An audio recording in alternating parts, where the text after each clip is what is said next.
of great interest to people who like Gebser, especially his notion of the ewiger Anfang, the eternal beginning. I mean, that's another variation of what you all know as the ever-present origin. And really, I think he lays it out in terms that you would find very friendly. I just toss that out there. I've spent a number of years on Schelling, but this paper is not about them.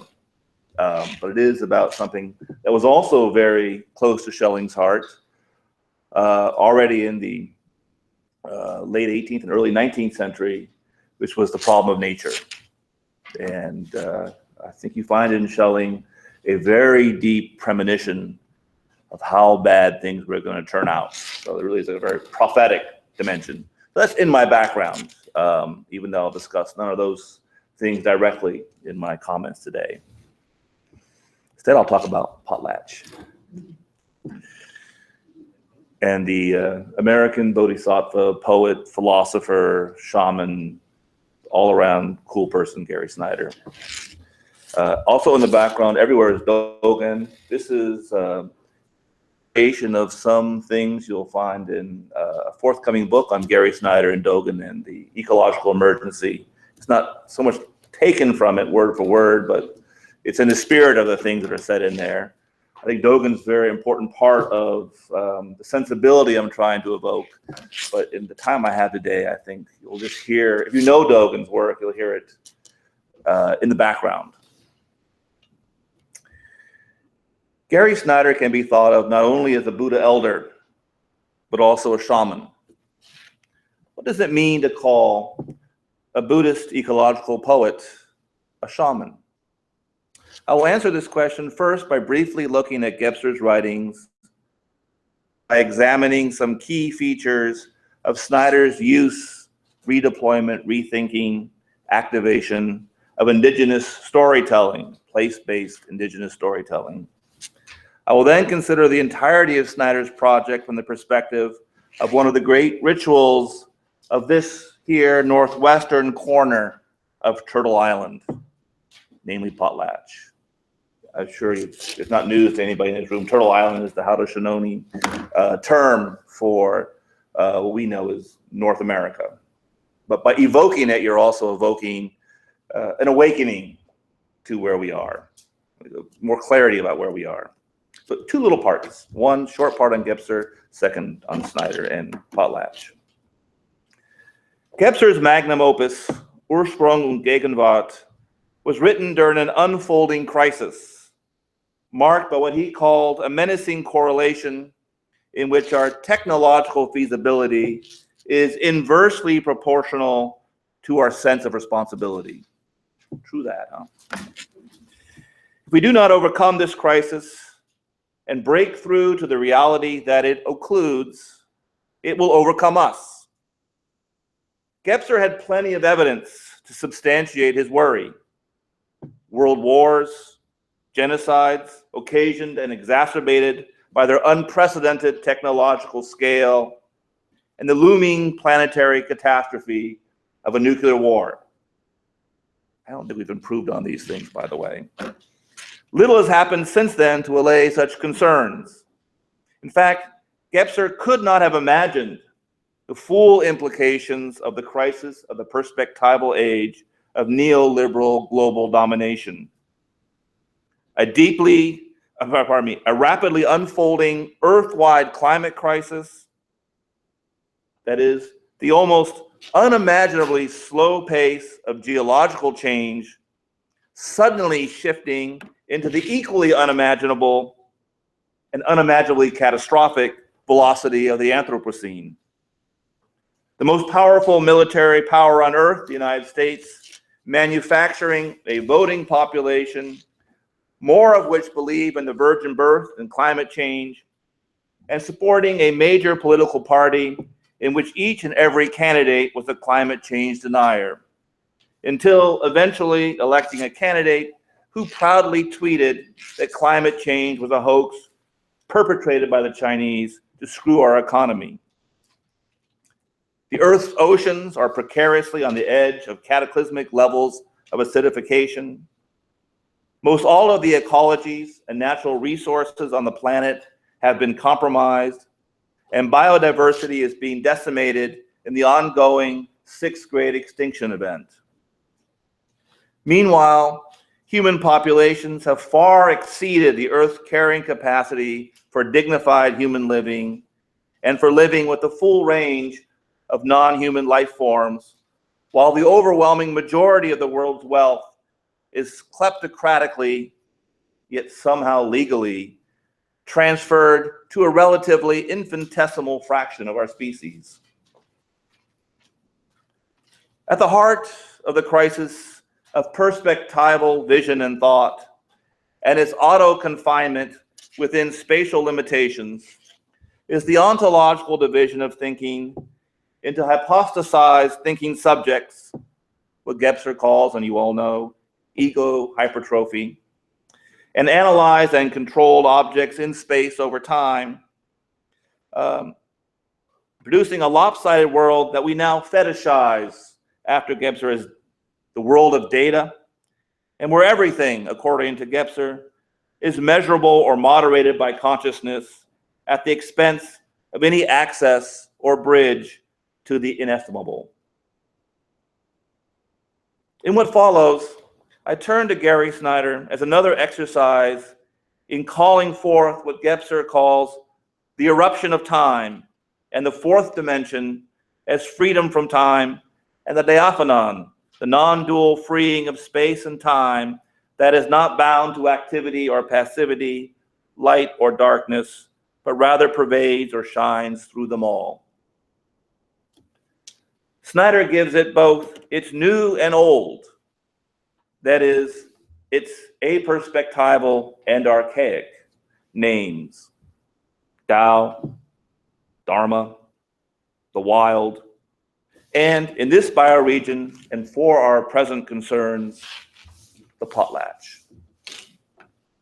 Now, I want to think not so much an anthropological account of the potlatch, a historical analysis of the potlatch, but really, one of the really remarkable things about living in this part of the world is that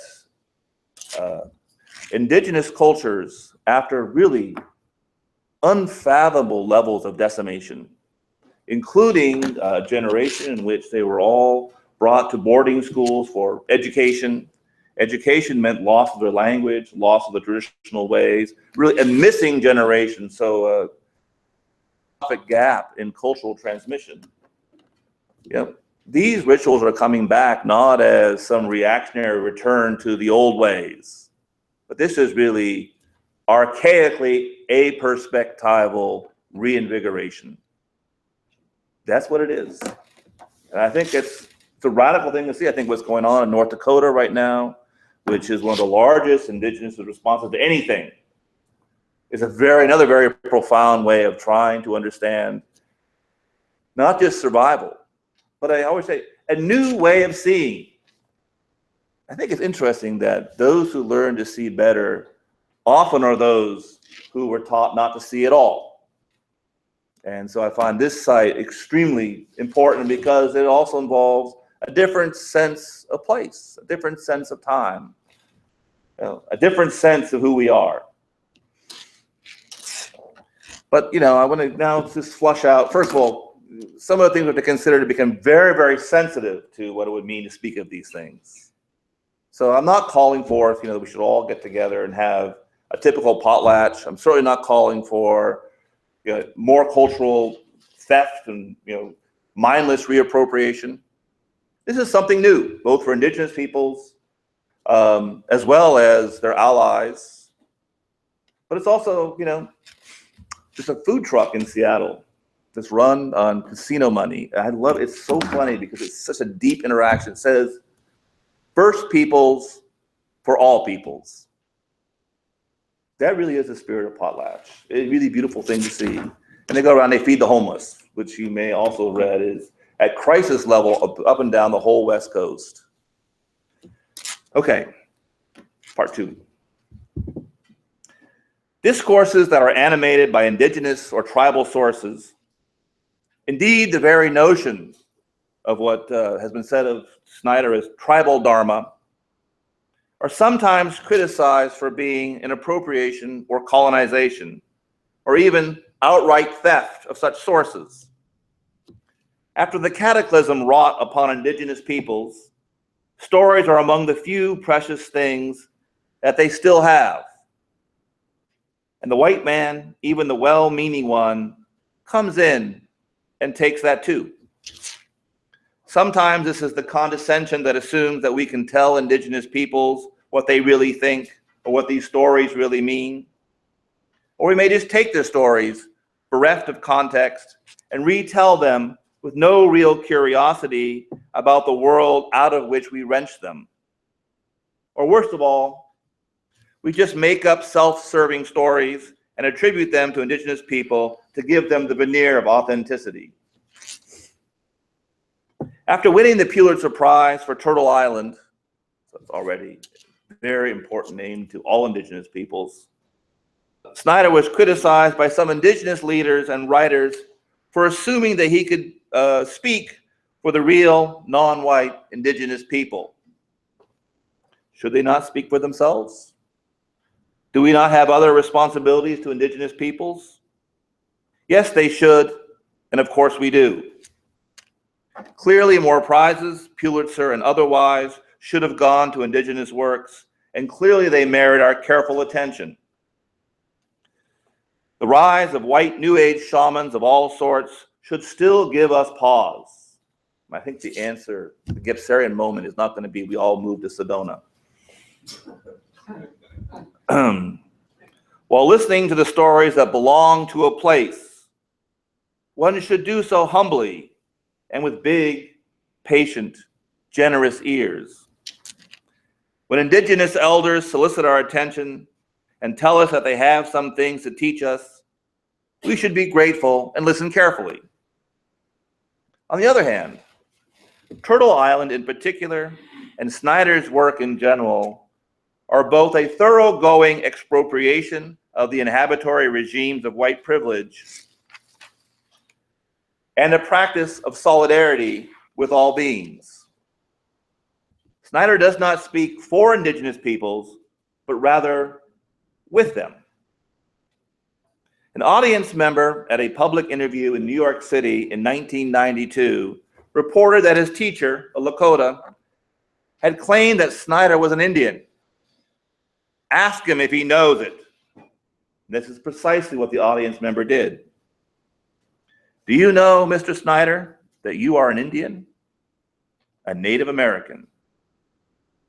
Snyder's response was instructive. That was very kind of her to say that. I don't know if I'm an Indian or not. However, I do know that I'm a Native American. Here again is a Turtle Island bioregional point. Anyone is, metaphorically speaking, a Native American who is born again on Turtle Island. I really want to deploy this Gebserian motif of awakening with Snyder's shamanistic Buddhist call to awakening, the transmission of the true Dharma I. Anyone is a Native American who chooses consciously and deliberately to live on this continent. Elliot Weinberger pressed him further. But do you think the myths that come out of here belong to everyone? Snyder responded that they belong to the place, not to his people, to the place. And they still come to belong to those who make themselves members of this place. Weinberger persisted, continuing to play the devil's advocate, reminding Snyder that in the 70s, some Native Americans had criticized him for allegedly appropriating their stories and images, including his famous use of the images and stories of the trickster coyote. Snyder responded that these stories have versions that are widely distributed, often all over the human world. So his other signature story, one of the ones I love, is The Woman Who Married a Bear. And the cultural range of that is stunning. It's stunning. Transcontinentally stunning.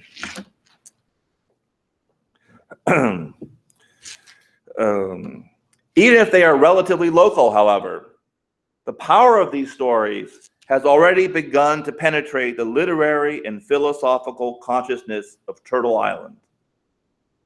I mean, they belong to a certain manner of awakening. Those stories, they're given to you, but you don't have them until you earn what you've been given. You can't be against it, Snyder continued. It makes both worlds, the old and new, I dare say the archaic and the aperspectival, richer, and it testifies to the openness of the imagination. This is a critical point. The goal is not to strip Native American cultures of even more of their culture, nor is it to tell them who they are. They are perfectly able to speak eloquently and powerfully for themselves. It is we who have to deepen our listening practices, extending them to the upaya, the Buddhist term, the skillful means, the ears, the aperspectival awakening that belong to our place. It's interesting, I mean, you all know this already, but you know, haven't we all heard a lot of really interesting papers on place that were given in a place that could be any place? Which place was every place, but no place in particular? That the first question isn't, where am I right now? How am I going to be the person who hears its stories? How am I going to have the mind that hears these stories? Not like an anthropologist collecting them as if they were collecting maps for a museum. How is this place going to tell me who I am? When European settlers came to Turtle Island, it was a feeding frenzy, and folks took whatever they wanted.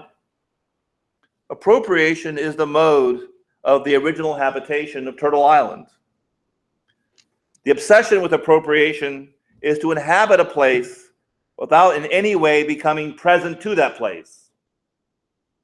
Rehabitation, so that's Snyder's term, however, is to be born again on Turtle Island.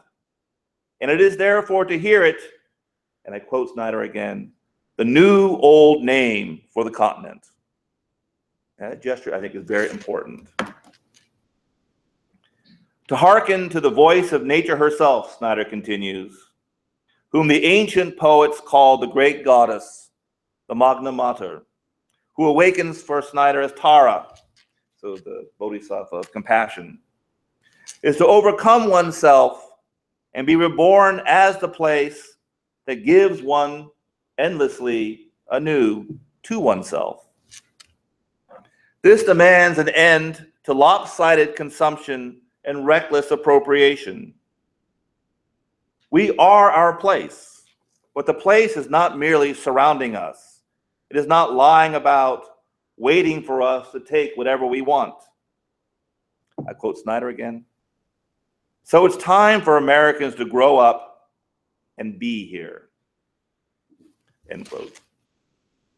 Reinhabitation is to enter the potlatch of place, with its potlatch of places and Indra's net of palaces without end, old and new. In the humpback flute player from Mountains and Rivers Without End, it's one of the really most powerful parts of that beautiful cycle of song. We hear ghost bison, ghost bears, ghost bighorns, ghost lynx, ghost pronghorns, ghost panthers, ghost marmots, ghost owls, swirling and gathering, sweeping down in the power of a dance and a song. All the spirits of place, which also now have been largely, literally now become ghosts, as in extinct.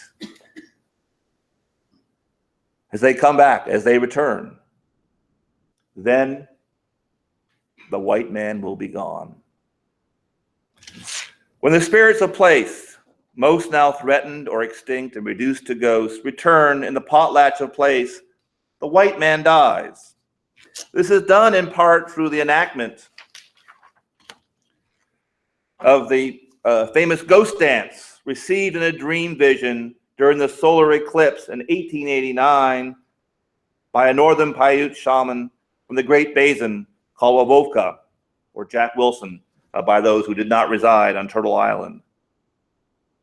Repetition of the 5-day ghost dance would bring the spirits of the living and the dead together and end the white man's predatory expansion. Remember, it was the doing of the ghost dance that led to the massacre of Wounded Knee. In an explanatory footnote, Snyder carefully clarifies that white man is not a racial designation, but a name for a certain set of mind. When we all become born-again natives of Turtle Island, then the white man will be gone. End quote. That's Snyder. White symbolizes the invader's mentality, but invaders can come literally in all colors. So you don't have to be white in order to be white. Any color can be white. Quoting Snyder again from a much earlier work, it doesn't matter what color your skin is, it's a matter of how you relate to the land. End quote.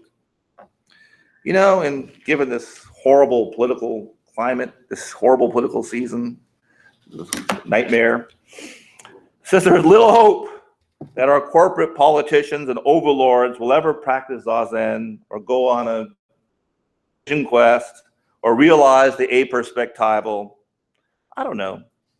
Perhaps we should go old school and somebody should give them peyote.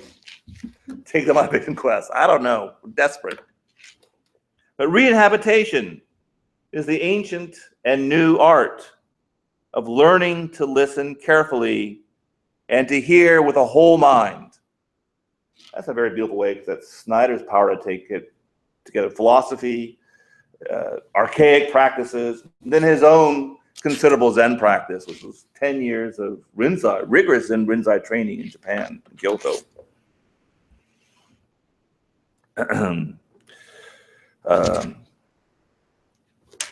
Or as Robert Bringhurst, the great Canadian poet and translator of Haida Story, said of Snyder's early extant work, his early undergraduate thesis on the Haida Story, The Man Who Hunted Birds in the Village.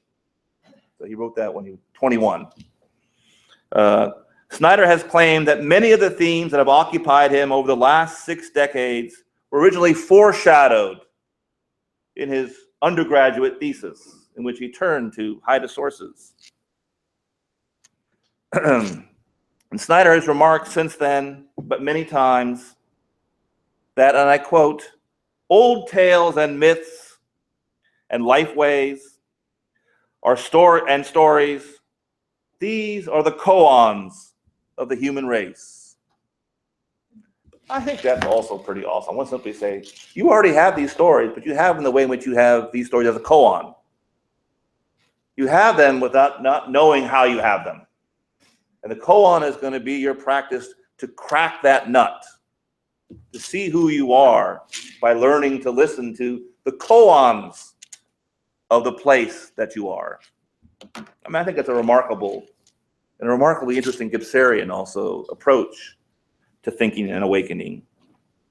The ancient stories and lifeways, a mode of access that Snyder calls original mind, can still tell us, he says, how to be in some specific ecosystem of the far-flung world. Perhaps we could think of the great earth, as Snyder does, as the koan of the big potlatch, of which we are all members. Potlatch, so practice quite actively in what is now Washington, the coast of Washington, British Columbia, and into southeastern Alaska, the archipelago. Also Haida Gwaii, Queen Charlotte Islands. Potlatch, the term itself derives from Chinook jargon, a pidgin trade language first used in the lower Columbia Basin in what is now Washington and Oregon, and which spread widely through the Salish Sea up into modern British Columbia, Alaska, even the Yukon. It's remarkable language. You know, the decimation of a lot of the dialects of Lushootseed, the family of languages part of the world, some of them are entirely gone. And so their reinvention is to say, okay, well, at least we'll speak Chinook. But that's remarkable. I mean, on one hand, it's like losing the Greek language, all you have left is Koine. I mean, it's painful. That's what you got. It likely derives from the Nootka words for giving and gift, meaning finally to transfer property in the context of a public feast, and hence, in effect, to buy status. There were many variations of potlatch, but at their heart, Robert Bringhurst, Snyder's friend and really awesome poet and thinker in his own right, Bringhurst notes, here speaking of the Haida potlatch, they were public alterations to the person. So becoming a brand new kind of person in public, a ritual of doing that and marking it. The assumption of new names, receiving of tattoos, or piercing of the septum, lip, or ears. All such quantum leaps in personal identity require publication and acceptance. If this was not, say, for example, anything that we can imagine as an exchange of goods, so when you study potlatch as an economic theory, it's particularly vexing because you keep wondering, well, what's in it for me? The way into potlatch is to give everything away. Commodities for a promotion in social rank. If it's not that, why did if it was that, pardon me, why did Canadian and US missionaries and politicians push so hard to abolish it? And why did we just tolerate it as a little bit of local color? Why did it have to be squashed entirely as a condition for colonization and occupation? Historian Douglas Cole cites several reasons, but the most important among them was an economic reason, and I quote him. The system was based on the hoarding of goods, but not for savings or investment, but for seemingly senseless waste. It is not possible, wrote Indian Commissioner G.M. Sproat, that Indians can acquire property or become industrious with any good result while under the influence of this mania. So this thing that just was incompatible with any possible way of managing what this land was to be and who we were to be as this land. Potlatch was the mania in which the public rank of value of oneself was not part of the rational economic maintenance of one's hypertrophic ego self-interest. Snyder, as a young college student, had already cited Ruth Benedict's assessment of potlatch as Dionysian, which would be, for Ruth Benedict, also megalomaniacal paranoia by Western standards.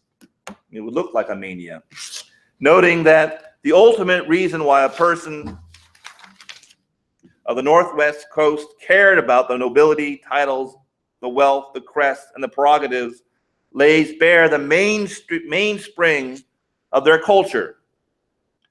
They used them in a contest in which they sought to shame their rivals. Snyder describes a typical Haida potlatch. The house potlatch, the most spectacular and important of Haida festivals, required property that sometimes took 15 years to collect. Besides being the occasion of several months of storytelling, dancing, ceremonial acting, and new status announcement, it finally resulted in the group's construction of a large new house. This project was climaxed with the ceremonial raising of the totem pole, carved by imported hired craftspeople, with a slave sometimes placed at the bottom of the hole to be crushed by the weight of the sliding pole as a final sign on the owner's part of his utter disdain of wealth.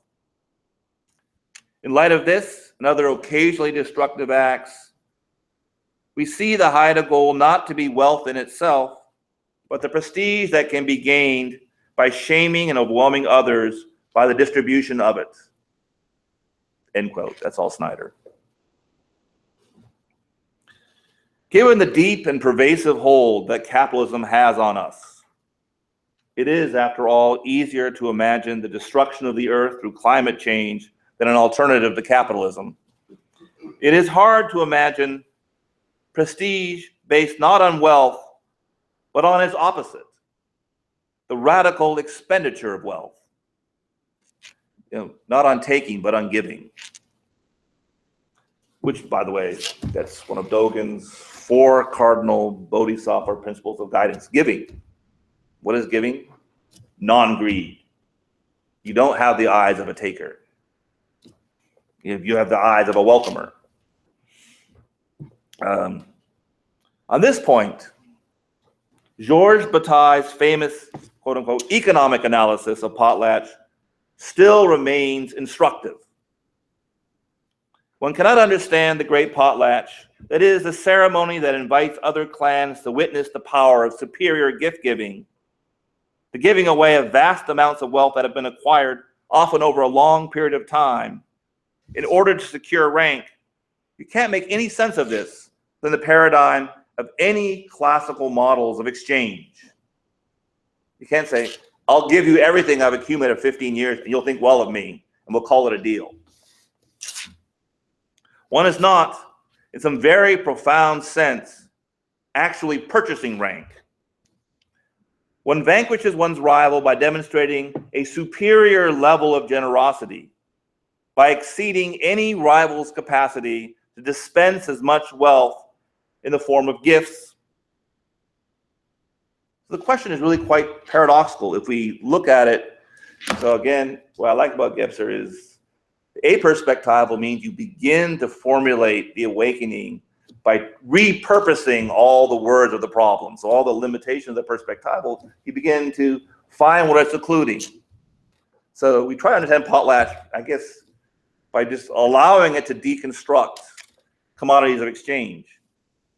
So you can simply ask then, how does one profit from loss? What do you gain by giving? But yeah, Donald Trump has got one theory, but not the potlatch theory. I know he's a smart man. Brilliant people can lose $1 billion. Bataille's answer, he enriches herself with a contempt for riches. That would not be Donald Trump. And what she proves to be, and what proves to be miserly, what she proves to be miserly of, is in fact her generosity. She's stingy with her generosity. That you can't take from me. You can't take my giving. You can't take away my Buddha mind. That you're not taking. Push it on this culture.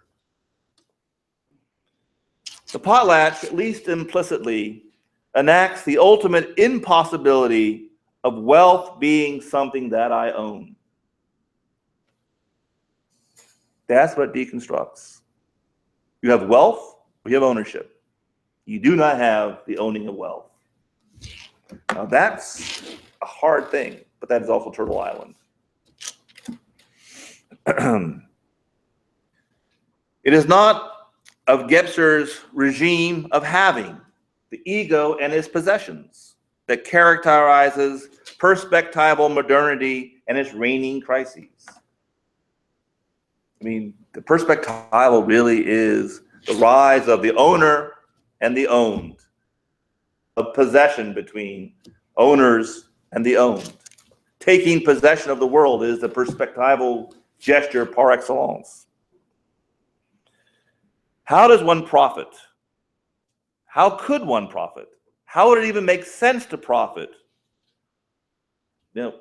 Adequately paying off the witnesses for the acquisition of rank, when the price of rank is to win a rivalry of generosity, a rivalry, Bataille notes, in which somehow, and I quote, loss is changed into acquisition. This has long been Snyder's sense of the feast, of communion, of puja, of potlatch. Poetry, clear, penetrating, generous, compassionate, is far more powerful for Snyder than fossil fuels and nuclear energy. I quote Snyder, the power within, the more you give, the more you will have to give. I want to say this is really, it's a hard thing. It's require a shift of how we think, a shift of how we hear our stories. The more you give, the more you will have to give. Will still be our source when coal and oil are long gone, and the atoms are finally left to spin in peace, end quote. The general economy of potlatch is not in the end in any real way acquisitive. And the missionaries were right, despite their horror, to see in it a ritual that has nothing to do with barter, that supposedly originary economic and pernicious myth about the earliest forms of wealth enhancement. Despite the fact that the immense fraud that is the movement of global capital seems still to be in our bones, original forms of wealth, the cultivation of noble, powerful, wise, compassionate ways of life, are not first and foremost things for which one can haggle. Remember William Blake, right?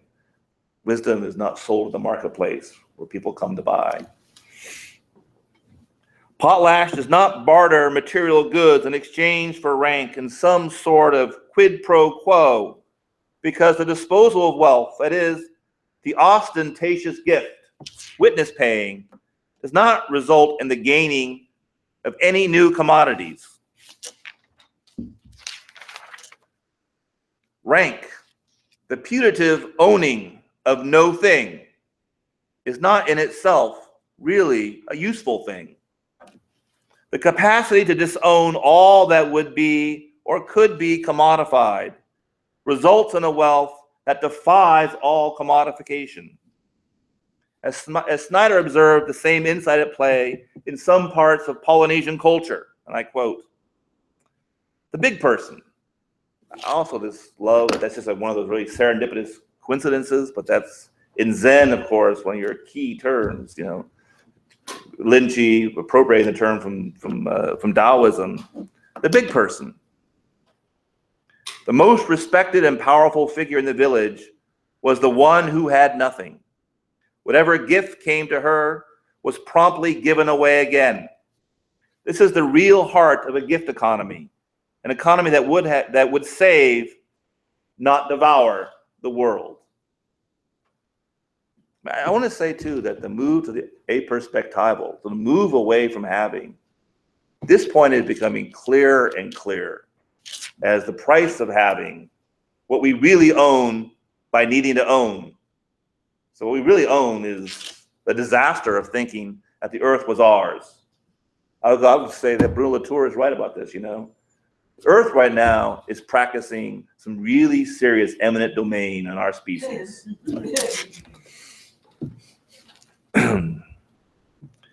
It is a wealth beyond owning wealthy things, and in this sense, Bataille tells us, and I quote, "Rank is the opposite of a thing. What founds it is sacred. It is the stubborn determination to treat as disposable and usable anything, a thing whose essence, paradoxically, is sacred." So it's a trick.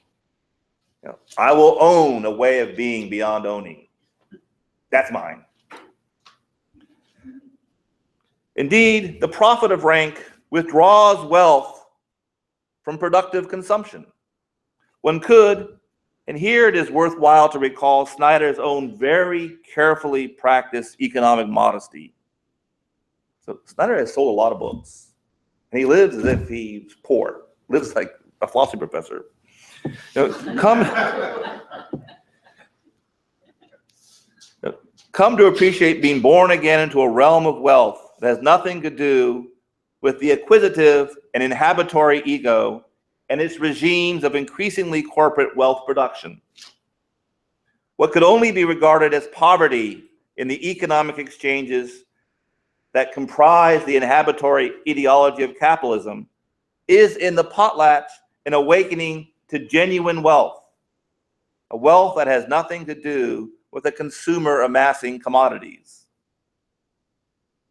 The rich, in the classical sense, in the exchange sense, and here again, I really think there is much to be gained also by allowing the indigenous stories of place to resonate with our friends, the Buddhists.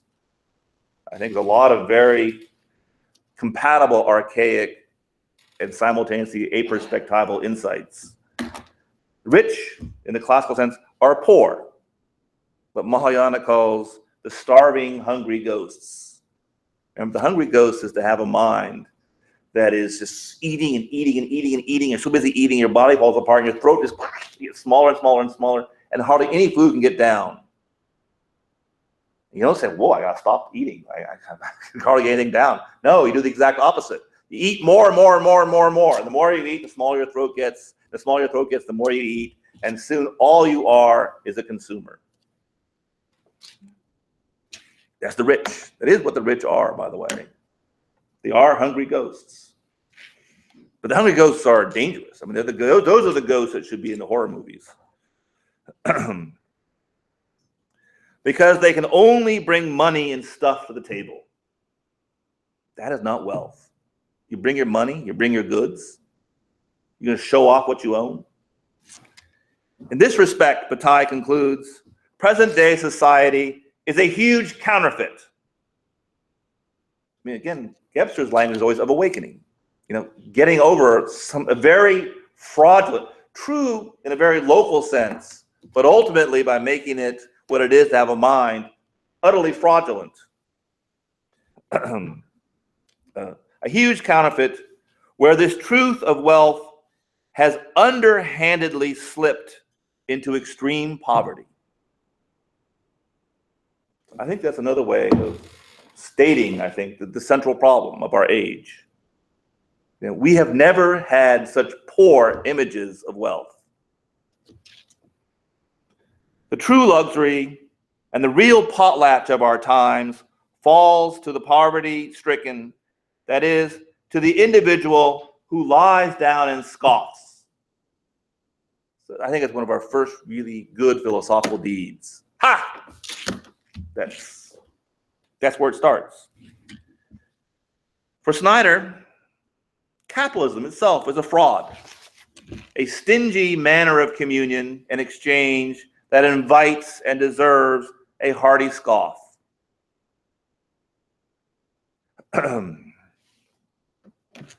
One could also appreciate the manner in which such stories of tribal dharma, archaic, new, aperspectival, potlatch, also in turn resonate with what some Mahayana sutras call the gathering of the assembly.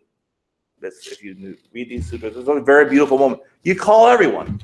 Not everyone comes, that's okay, because if you don't understand why you're being called, if you're called to practice, but you have no sense of what real wealth is, you'll get nothing out of it anyway. But all are called. And it's not, does not divide along age or social position or gender or even what species you're in. It's not so important that you have to be human. I mean, I think the ultimate potlatch is Snyder's very profound call for Earth democracy. Earth democracy is the concerns of every single sentient being matter as we negotiate this. You are the assembly of all Buddhas, that is, the great Sangha of the earth comprised of all sentient beings. One perhaps could even here speak of something like the call, the awakening to potlatch Sangha. Snyder's letter exchange with Wendell Berry, his old friend, indicates that he is also open to alternate readings and retrievals of the resources inherent anywhere, including the scriptures of the various peoples of the book. They too can be members of the Dharma potlatch. But it is also important to develop a new, old, archaic, aperspectival variation of original mind, sometimes some contexts called indigenous mind, or what Gebser calls, and you all know this, the awakening of aperspectival, as part of the awakening practice of rehabitation. Of course, the more administratively oriented anthropologists and almost all of our sober-minded bureaucrats would respond that my present account of potlatch is much like the way, it sounds much like the way the early missionaries heard it. It is a reprehensible and irresponsible mania that I have put before you today to start our Gebser proceedings. I come to you as a maniac. Maybe. Got to earn that one too. To this I respond, yes. I know this is his own manner of story. My own tradition calls upaya. It's the art of getting a story that plants the seed that gives you a different kind of mind. It's a story. But you know, as people in this region say, it's a story that is as sharp as a knife. Snyder. The indigenous are bearers of the deepest insights into human nature and have the best actual way to live as well. May this be realized before they are destroyed. End quote. You know, if you ask me, the maniacal position is to call the earth potlatch, which is our aperspectival shared home after all. The maniacal position is to call that home maniacal. Thank you very much. We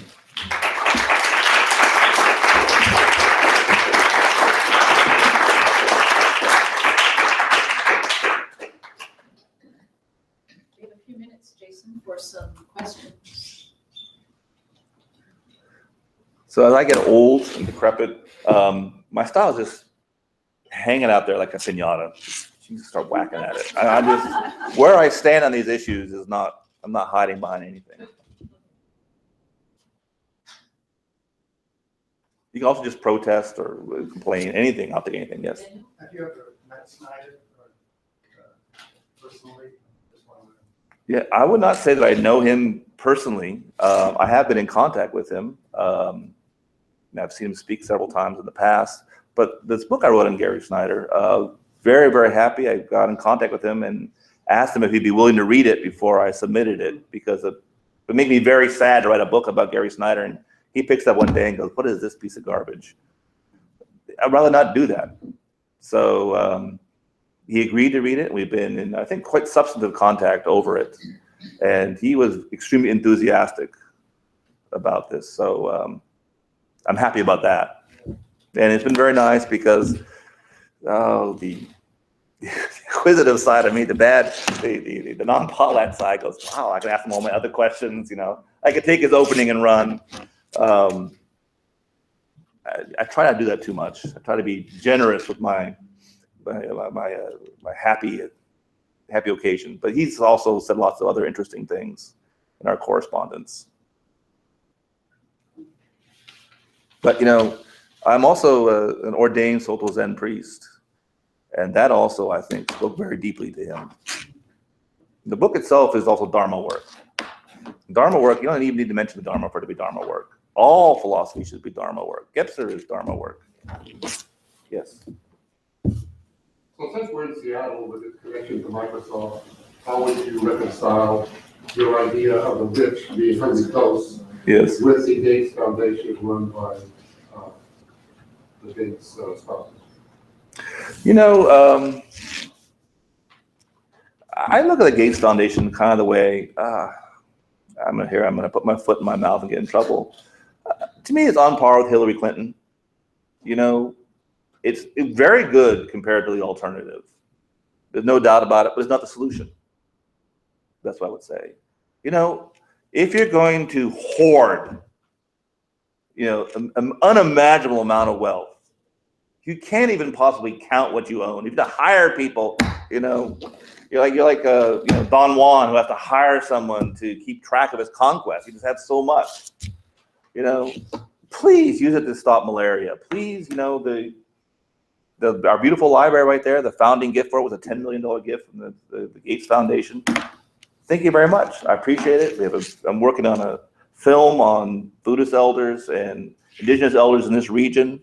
You know, and I have all this incredible equipment that I can use. And the ultimate source of that is the Gates Foundation.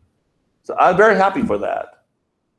But also, I think a world in which we need those who hoard to be the gateway for who we're going to be and who we really are. I just think, you know, I'm glad for him, But I'm also think that the real issue is going to be a different sense of who we are, what we are, and where we are. Please. Taking the risk of grabbing one fractal of this wonderful presentation. There is a notion that's power, and the other notion is strength. Our English dictionary combined the two. Power is synonymous with strength. I find them extremely different. Yes. And again, I'm grabbing one fractal. And I enjoyed everything you said. I've been actually born again in this part of the world for the last 30 years. I'm delighted. We'll know each other later. Thank you. The hungry ghosts he's talking about, they are really holding on power, Yes. not sustained by strength. Yes. If I have strength, you can never take it away Yes. from me. Yes. But if I have power, you can grab it easily. Yes. If we think that around us, that your lecture speak to, the mixing between two different terms, the power and strength, they should not be the same. Yes. So a larger lesson for me, we got to change the language we use. Because certain language and vocabularies that we use, it actually determine the way we act. Yes. Until we change that language, we will let system feeding in itself. Yes. I think it just, you got me thinking about a lot of things here. Well, first comment is thank you. Second comment is I completely agree with you. Third comment is I would make your same point this way. And again, to just go back to the well of the Mahayana tradition and the Taoist tradition. I'll start with the Taoist tradition, but I think it was hugely helpful for Mahayana and for people like Gary Snyder to begin articulating your point. The Tao Te Ching says, what first appears to be strong is in the end shown to be weak. And that is the rock, that is form, that is stuff, that is thing. And the power of the rock is that its capacity to hold its place, to dominate its space, if you will, but in a more Gebserian way. What first appears to be weak is in the end shown to be strong, and that is water. Water has no form of its own. Therefore, it is the potentiality for all forms. It is the possibility of all forms. And water, of course, is aligned in Mahayana with both compassion. Until you have a sense of emptiness, until you have a sense of what you're calling strength, you're a hateful person. It's to hate the place, to look at it and simply say, what are you to me? That's a hateful disposition. And it's a weak disposition. But it's a hard thing to say, well, what real strength is the capacity for intense vulnerability. To be wrong, to learn again, to be born again, to be different, to learn, to change. These very things that are anathema to how we imagine power to be in this country, in this world, probably. But strength is not domination. Those who owning is a form of domination. This says last question. I'd like to pick up on another fractal, Yes. which is the notion of wealth. Yes. And halfway between, well, maybe not halfway, but between the potlatch and the current culture of, let's just call it greed, Lewis Hyde in The Gift describes other kinds of currencies that lose value if they're hoarded. Yes. So to keep them in circulation, Yes. you have to keep giving and keep giving and keep giving. Yes. And I think that would be an interesting experiment to, you know, to start to play with. Yes.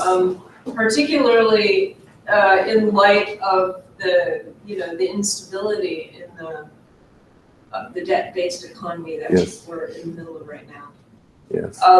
Now, another aspect of wealth goes and currency or things or exchange.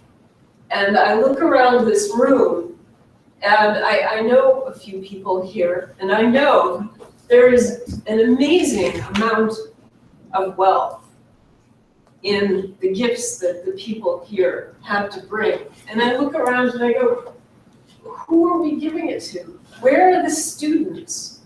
I mean, it's great. Yay! I'd like to offer a challenge to people who live here, teach here, and have their email lists of their students and say, hey, come, there's this great thing happening.